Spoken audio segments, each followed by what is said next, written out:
Hey, I've been praying for you, with you about this, and consistently, and these are big decisions in the life and times of a church.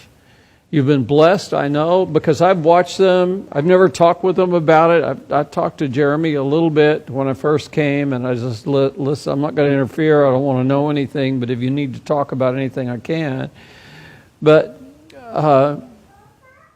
you've had a search committee that has worked hard to get you to this point.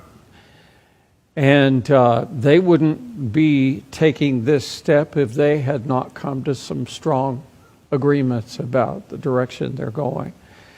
So keep in prayer and prepare your heart for a couple of weeks from now, and then seek the Lord about your decision in another week past that. And know that Kathy and I are praying for you and with you during this time. Well, we're in the Sermon on the Mount, and last week I gave you a little bit of a picture from Jesus that I think is the foundation of the way we should live, and it's really, if you will, what Jesus keeps saying from many different directions all through Matthew 5, 6, and 7 in the Sermon on the Mount.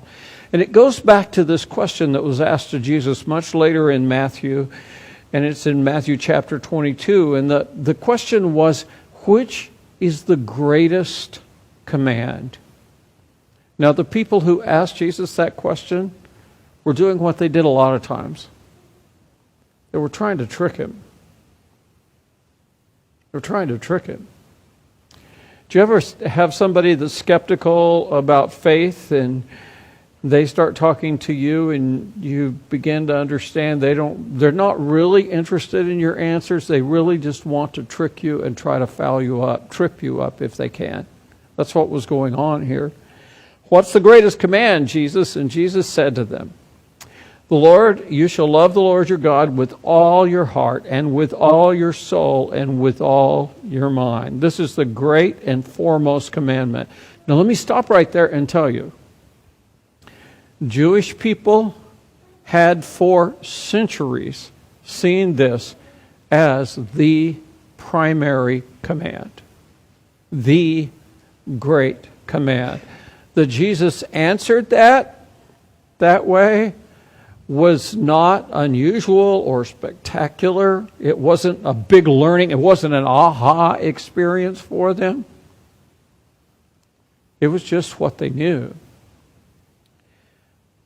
What Jesus did, though, is he twisted their thinking a little bit by going on.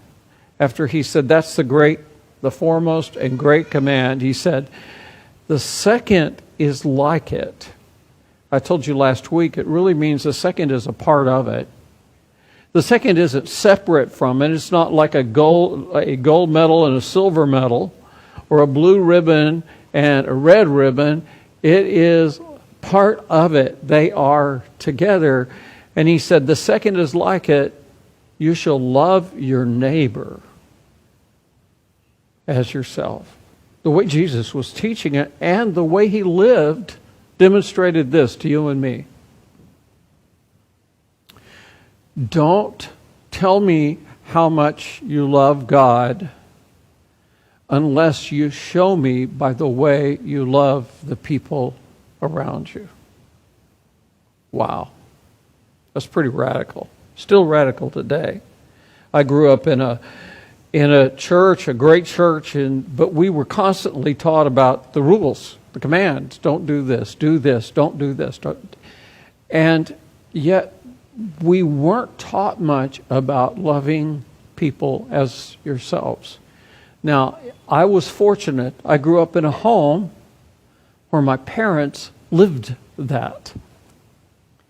And over the years, more and more, I've looked back and thought, it's not that we talked that much about it. Not like it was a big command. It was just the way they lived. And Jesus is saying, this is the way you live. And he gets into the Sermon on the Mount, and basically he's saying, the way we treat other people matters. The way we treat other people matters.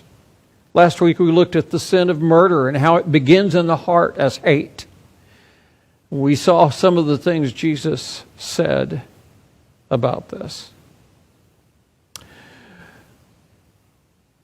A couple of months ago, our grandson, who is a high school senior, sent some pictures that he had taken to Kathy. And Eli is actually, I don't even know if he knows it. It's not his area where he seems the most interested, but he's actually becoming a skilled photographer. And he has some pictures. He enjoys taking pictures and catching things that he might miss otherwise. He just does it with his phone. And so Kathy said, Eli, I need some more pictures for your Christmas book this year, because she does a book for each of the kids until they graduate from high school every year, and stories of their life, what happened this year and all of that. And we didn't have enough pictures of Eli. He said, well, I know you don't, and I don't have a lot of pictures of me because he's in that stage of life. Do you guys, any of you in the second row over here, have you entered a stage of life where you don't want your picture taken? Over there. Okay, we got him. All right, we got confession on the end. Well, that's Eli. He doesn't want his picture taken. He said, Grammy, I don't have that many pictures of me. Can I send you some of the pictures I took and you can put some of them in the book? And Grammy said, she's desperate by now. I need pictures, Eli.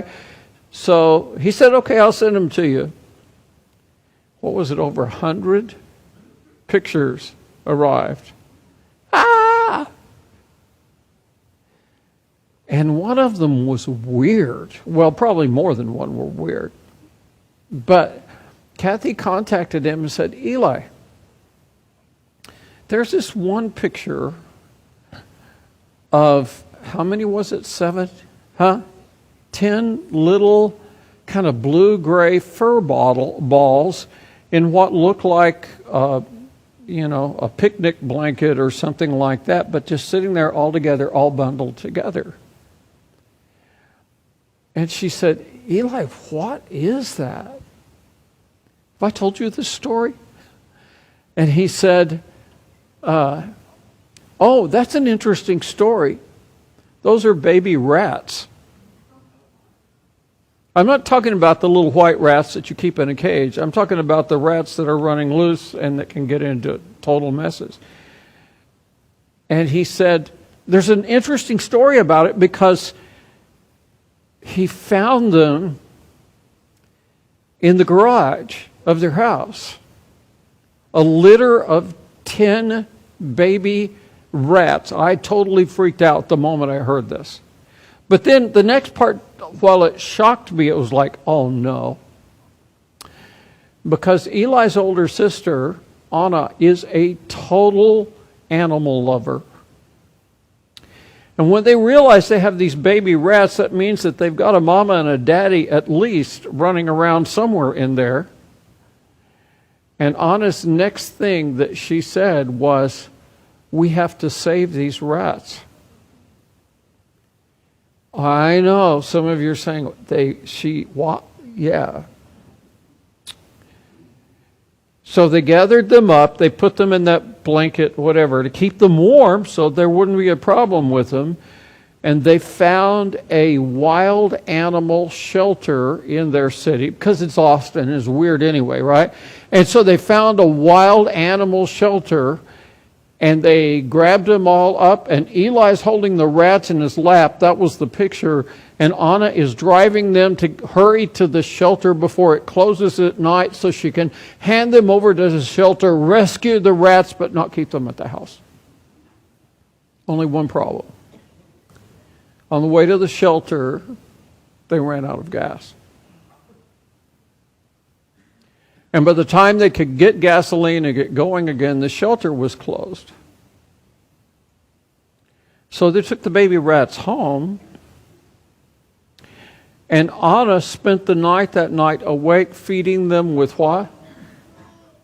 A dropper of some kind of kitty milk or something. I mean, they call me Sampaw. Sampaw is totally freaked out as I'm hearing this story. You did what? That's what happened. They finally got him to the shelter, and Anna is now volunteering at the shelter, which doesn't surprise me at all. So a few weeks later, I asked our daughter about the rats, kind of concerned. And her answer was interesting. She said, well, I stepped into the garage one day, and as the lights came on, I saw what looked like a shadow skittering across the floor into the darkness.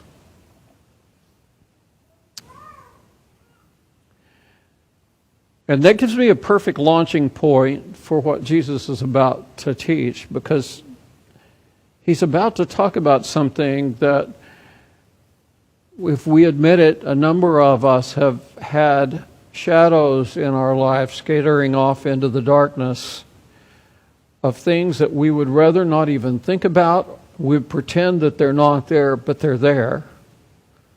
That can ultimately cause a lot of hurt and pain for us. What do you do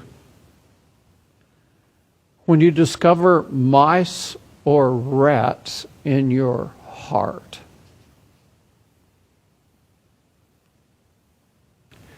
Because these next verses that Jesus shared in the sermon are a little bit like Jesus turning on the lights and lighting up our hearts so that we could see some things we would rather not see.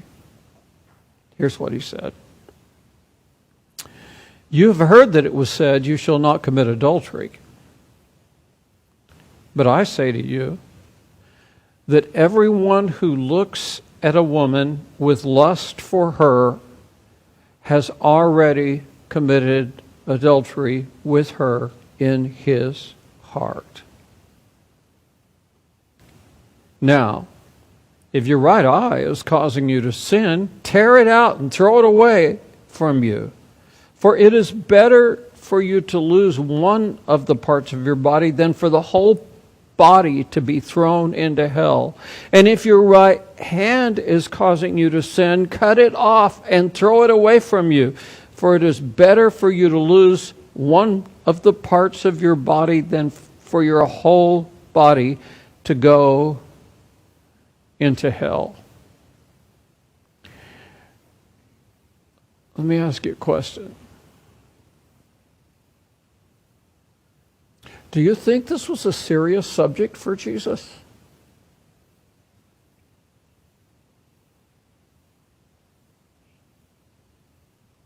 It's interesting because both murder and adultery, murder last week, adultery this week, are mentioned directly in the Ten Commandments.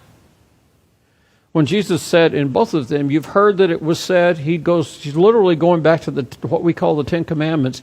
In fact, the two of these are mentioned in exactly the same order that Jesus presents them here in Matthew chapter 5. They're found in Exodus 20, 13, and 14. In verse 13, simply, you shall not kill or you shall not murder. Verse 14, you shall not commit adultery. And Jesus is opening our eyes here, turning the lights on for us to see how serious it is for a person, I'm going to say a man here because that's the way he addresses it, to even have lust in his heart for a woman.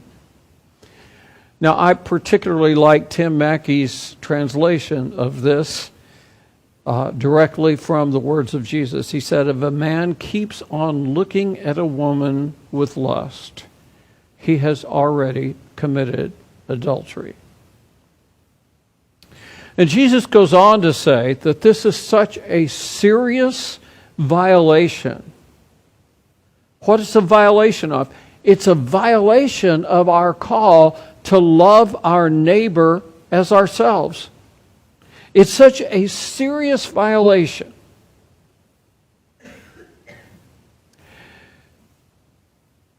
that to do it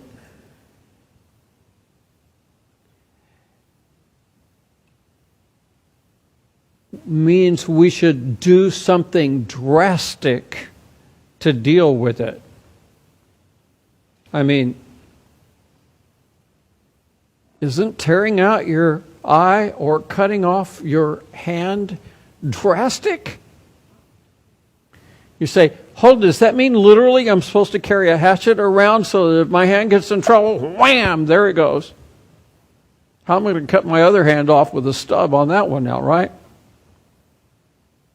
Or am I supposed to carry my pocket knife with me so I can gouge my eye out if it gets me in trouble? Well, Jesus is here using something, it's a big word, some of you learn it in school, it's called hyperbole. And it's really an outlandish exaggeration. But he wants to get the idea across. If you're struggling in this area, don't pretend it's not there and hope the rats will just go away. He's saying, get serious about it. That's just how serious it is. So, one of the questions that I think can easily be asked of what Jesus did here is, now hold it, what is he really talking about? This idea of looking at a woman with lust was practical in his day, right? I mean, but is it now?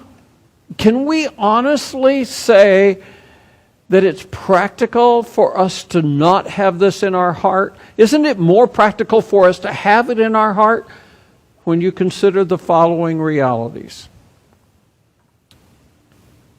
Lust has been normalized in our culture. And I want to say here clearly, while Jesus addresses it to men, and I've had conversations with women about this, and it's now more of a male and female problem. It's still primarily a problem with men. In fact, I'll tell you honestly, over the years I've had a number of heart-to-heart conversations with men where this has come up, and I don't think I have met one who has not struggled with this at some point in their life. We're not talking about something that occasionally might happen with somebody that we know, or it happens in the next town. Oh, that's a problem in Wichita, but we don't have that problem in Topeka. Everywhere I turn, it's become a problem. It now is, I've been reading a book about this, it's actually a different subject, but the author points out that now the average age of children being exposed to pornography is 11. 11. Lust has been normalized. It's a problem for males and for females. By the way, here's another thing that adds to the problem in our culture. We've been told over and over again that sex is okay as long as it's between two consenting adults, or in Kansas, as long as you're at least 16. That's the legal age now for someone to have sex without permission of parents or guardians or whatever. And really, that's not supposed to happen with their permission, but it's the legal age for having sex in Kansas. Sex is okay. And some people even add, it's okay as long as you really care about each other first. This is what's happened to us as a culture. Another reason it's become normal for us is that being provoked to lust is in most of our media, including things like billboards. It's there. I have to tell you that it's now been, I ran the numbers in my mind, thought, this is ridiculous. 50 years ago almost, a friend of mine who was a public relations director for a Christian organization just said to me matter-of-factly one day, he said, Sam, sex sells. That's the attitude that's out there. So it's in most of our media. We already know it's in the movies, it's in the music, it's on television. I mean, just go anywhere where there's media and it's there. Pick up a magazine, just look at the ads. You don't even have to read the articles.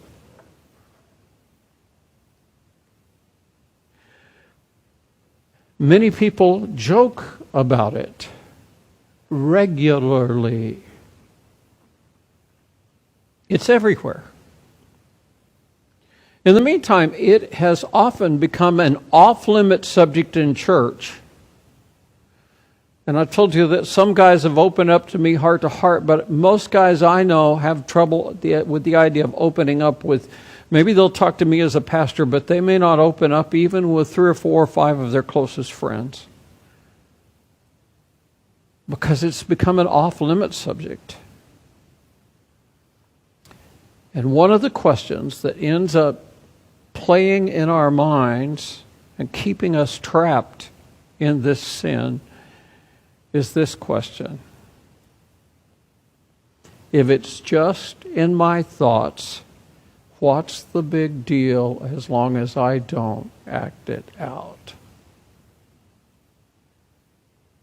Well, guess what? Jesus knew that all of these things were around in his day, and he still said what he said, probably also knowing that in our day we would be facing this. So, if it is so normal now, what is the big deal? What's the problem? Why should I even bother about it? Let me give you just a few of the reasons. The first one is this. It cultivates a lie about love. It cultivates a lie about love. I loved it when one scholar I heard said, lust is actually anti-love. Because love, by its very nature, is supposed to be giving and expecting nothing in return. Lust expects everything and really doesn't want to give much at all. It cultivates a lie about intimacy. You see, the promise is that that person I have visualized in some way, just conjuring it up in my mind, or because I saw a picture or I saw a movie or I heard a song or whatever, that person is going to fulfill me. And usually, especially if we're in like a committed marriage, when we start to think about someone else in that way, our thoughts turn to, that person would fulfill me in a way that my spouse is not. That's what happens with lust. It starts to tell those lies, and they become believable. By the way, not only does it not fulfill, those kinds of lustful ideas and thoughts and relationships do not fulfill, they actually make the person that is involved in them lonelier and emptier. Show me a guy who is struggling with addiction to pornography, and I'll show you one of the emptiest souls you can have a deep conversation with. And the more they go back to pornography, the more it literally sucks the life out of their souls. Another big one that has become bigger and bigger to me, maybe it's because I'm growing older or because I became more aware, is this. It often tends to objectify women with this message. And believe it or not, many females grow up with this message from the time they're quite young, and that is, your body is all that matters. It's all that matters. It's all, the only way to get someone who will love you and care about you is with your body, with never a thought that God made them as a complete being with a heart and a soul and a mind, with feelings and thoughts with intellect. And it leads to this demoralizing idea about women that says they are a thing rather than a human being created by God. It wrecks marriages. One of the reasons is something I mentioned a moment ago is that it promises relationship without sacrifice and love without cost. Oh my goodness, I could talk the rest of the time today just on that. I won't. But I will tell you this, that God created marriage for a reason, and a big part of it was to teach us what laying down our life for someone else means and the joy that comes from doing that. And lust will never fulfill that. And the final one, and this is kind of like the final thing based on what Jesus said, it destroys souls. It destroys souls.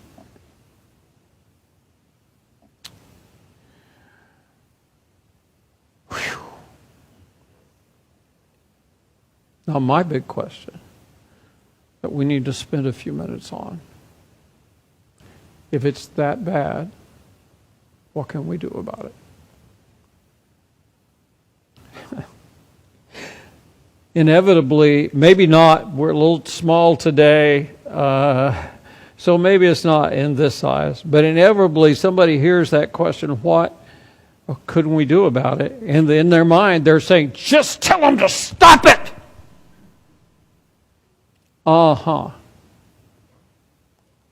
Don't you think someone else came up with that idea and it didn't work for them either?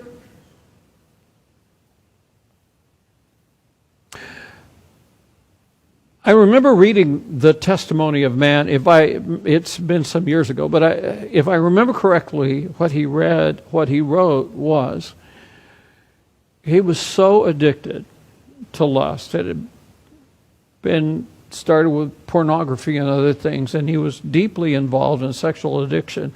And honestly, I think it was a pastor, which doesn't completely surprise me. In fact, it doesn't at all surprise me. He's so addicted. And he said many, many times he had cried out to God for help. And one day, I think he'd spent time fasting and everything else, and he said, I spent 2 hours straight in prayer and Bible study, begging God to change my heart and set me free. And when he got done with 2 hours straight of prayer and Bible study, he said, and then I got up and went outside and got my car and drove and bought sex from a sex worker. You say, how do you do that? Well, that's what addictions do. If only it was so easy to quit. So I want to take a couple of minutes with something that James, the half-brother of Jesus, wrote much later, but I think it's very helpful here.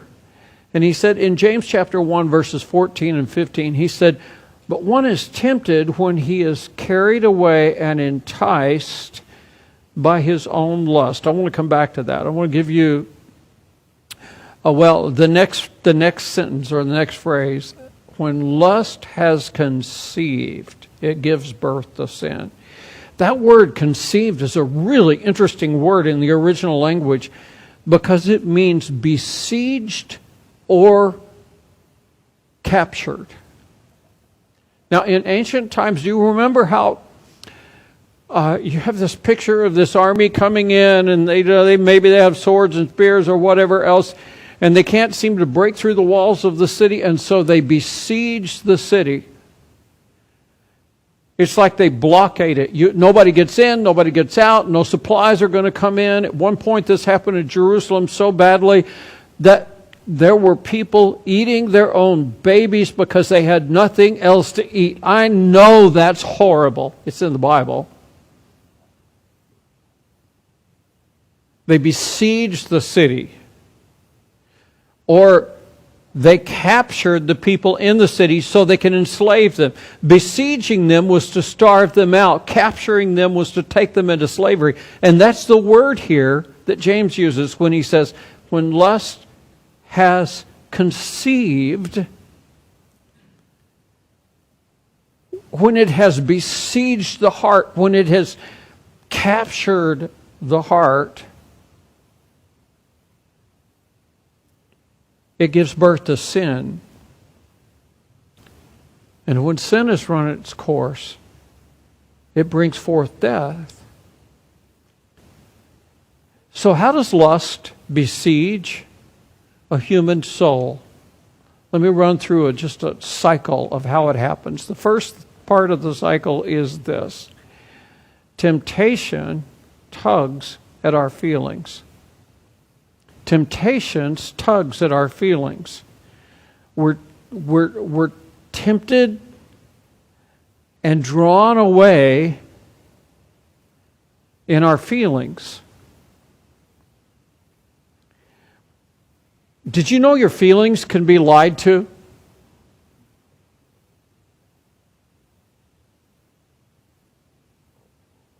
Do you ever get done with your meal and you're already overly full, and yet you see that fresh pie that was made for dessert, and you smell it and whatever else, and you think, oh man, you guys aren't old enough on the second row to understand this yet. The rest of us can all understand this. So you see it and you say, well, yeah, I'm probably too full, but I'll go ahead and eat. Yeah, give me the big piece. How about a couple of scoops of ice cream on top of it?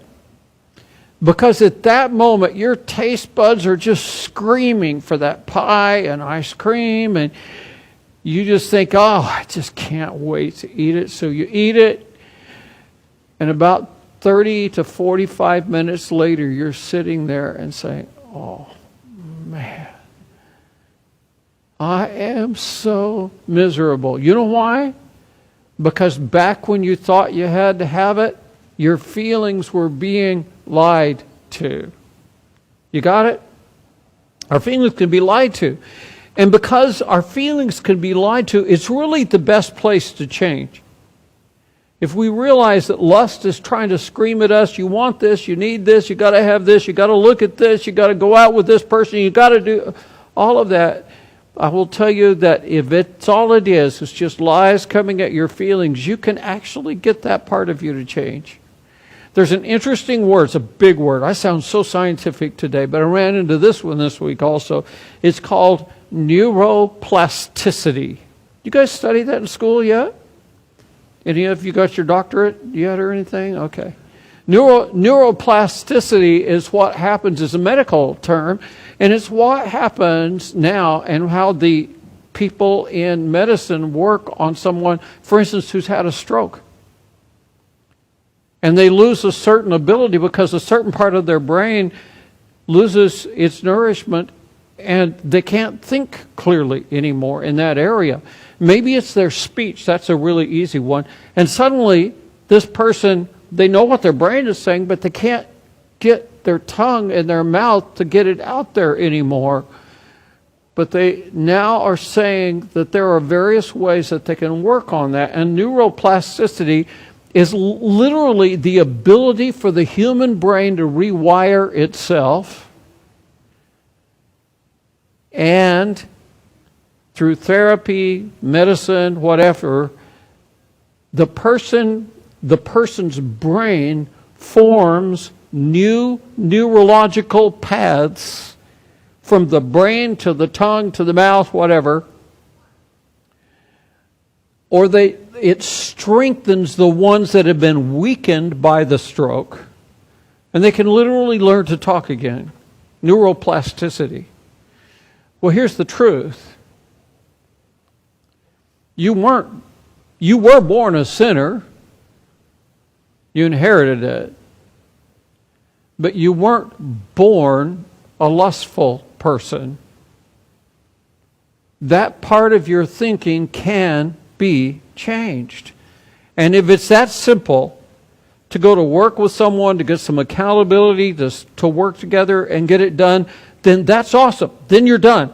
Because it begins with temptation that tugs at our feelings. Here's the problem. If we don't deal with those feelings, as Paul wrote about it in 2 Corinthians chapter 10, he said, we're destroying arguments and arrogance, all the arrogance raised up against the knowledge of God, and we're taking every thought captive to the obedience of Christ. If we're not learning to take those thoughts captive, and we can't do that anymore, it's possibly already gone to the next level.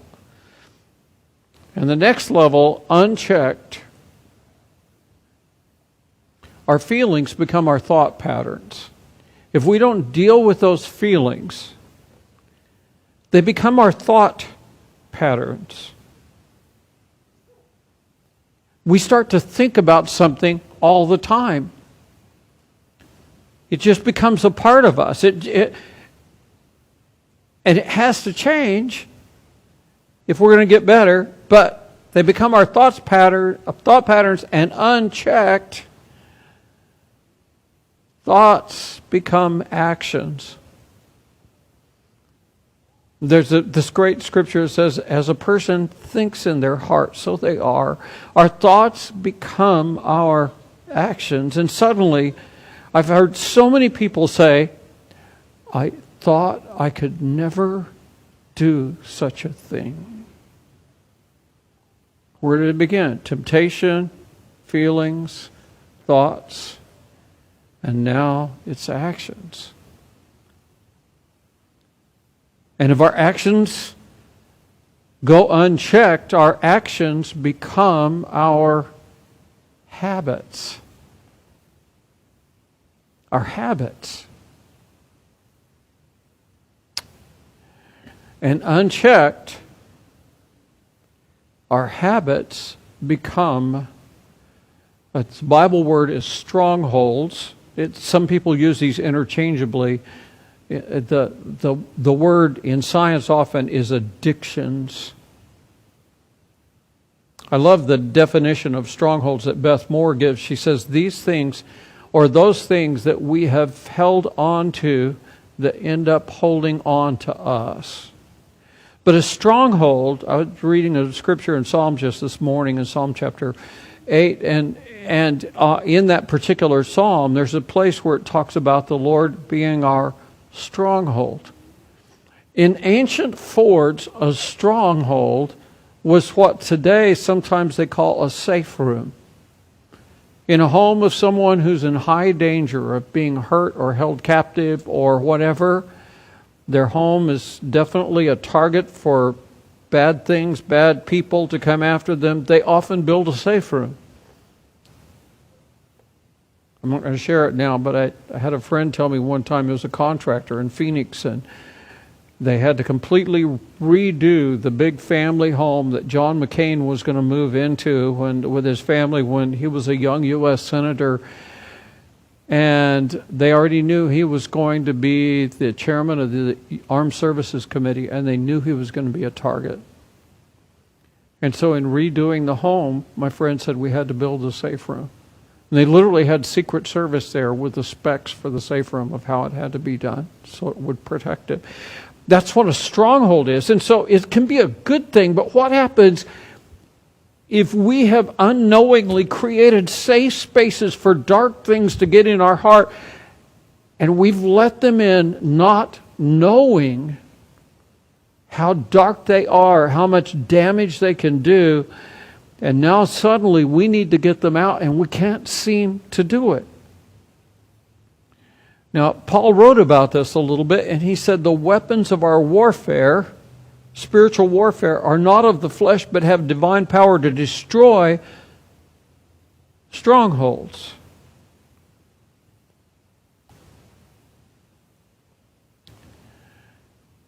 And believe me, we sang a little bit about some of this today.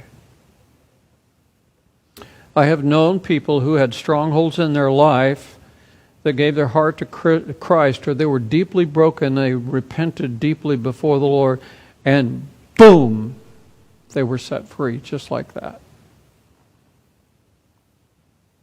But I've known those same people sometimes when they got set free from something, but there was another sin in their life that they desperately wanted to be free from, and the only way out of it was to work on it. You see, the Lord knows. He knows that there are times to step in and just deliver us. There are other times when He wants us to be a part of the answer. So, if the pit we can get into is that deep, let me tell you one of the big dangers. Don't be like that one I described a little bit ago who prayed for 2 hours and then went out and sinned anyway. Don't just ask God to change your feelings. Because when your feelings don't change and you keep sinning, you may be saying, God, why didn't you answer my prayer and change my feelings?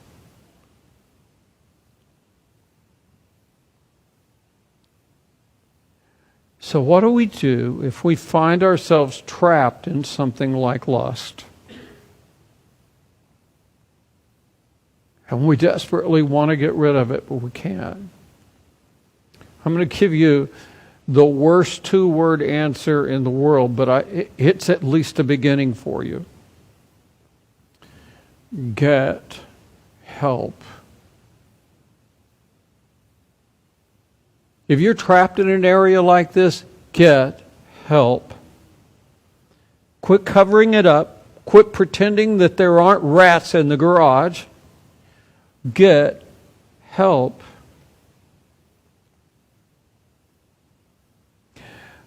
And then I'm going to confess to you as a pastor.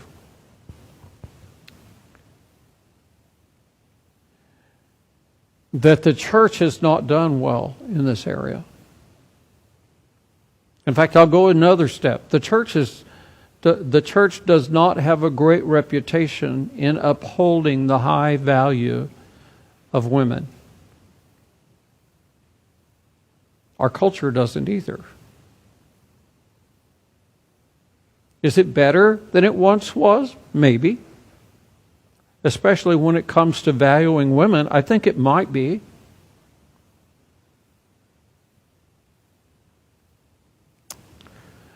But shouldn't the community of God's people be the safest, most hopeful, uplifting place in our neighborhoods?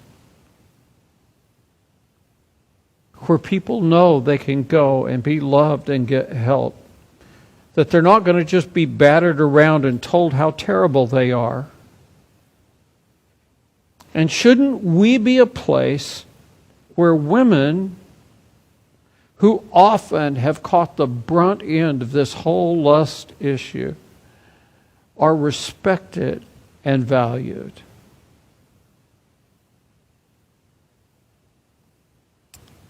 I say yes, it should.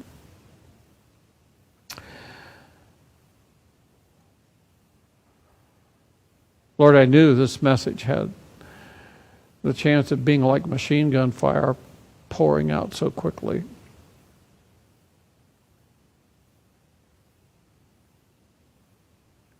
So here's my prayer to you, oh God.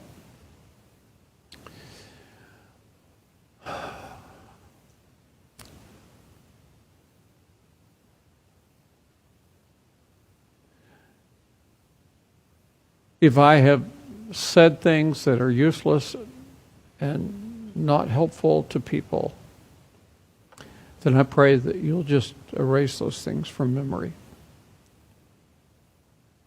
But those which are rooted in your truth and can be helpful to set people free in this area of lust,